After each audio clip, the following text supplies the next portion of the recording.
Well, the other story that has got the government on a sticky wicket is telecom operators and internet service providers who've been asked to block 857 porn sites in what might be the largest blocking order ever in the country. The government order says that they've been blocked on the grounds of decency and morality.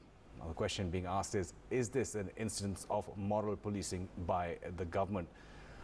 Well, joining us now is Subhimal Bhattacharjee. He's a cyber policy analyst. Mr. Bhattacharjee, if you can just put it into context in terms of what the Supreme Court had said, is this order by the government, considering what the Supreme Court said, illegal?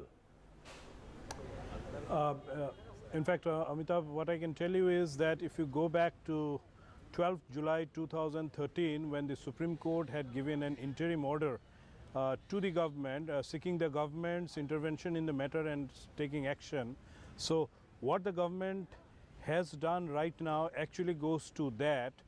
And if you take into context what was discussed or mentioned by the Chief Justice on the 9th of July this year, when this case again came up, where he said that it was actually practically not possible to block everything.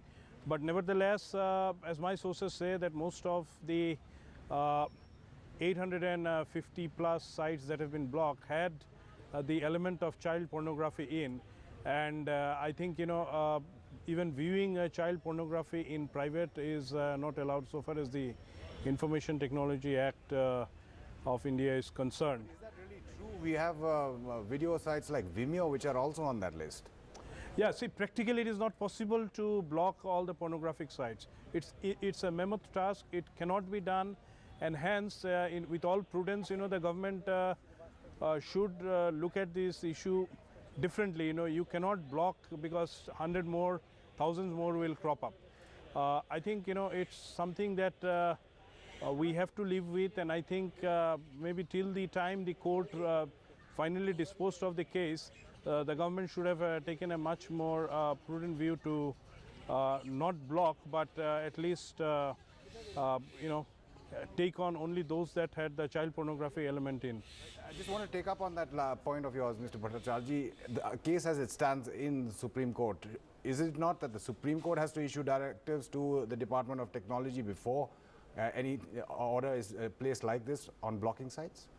The rule or the law still doesn't say that, there has to be an explicit order from the Supreme Court. The government also can take action, but the government's premise is based on, as I mentioned, 12 July 2013 interim order of the Supreme Court, where it had directed the government to take action.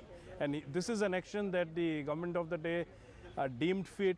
Now, very interestingly, you must also note that in May this year, the same government, in a case of defamation, had refused to block a website from a request or from an order from a lower court.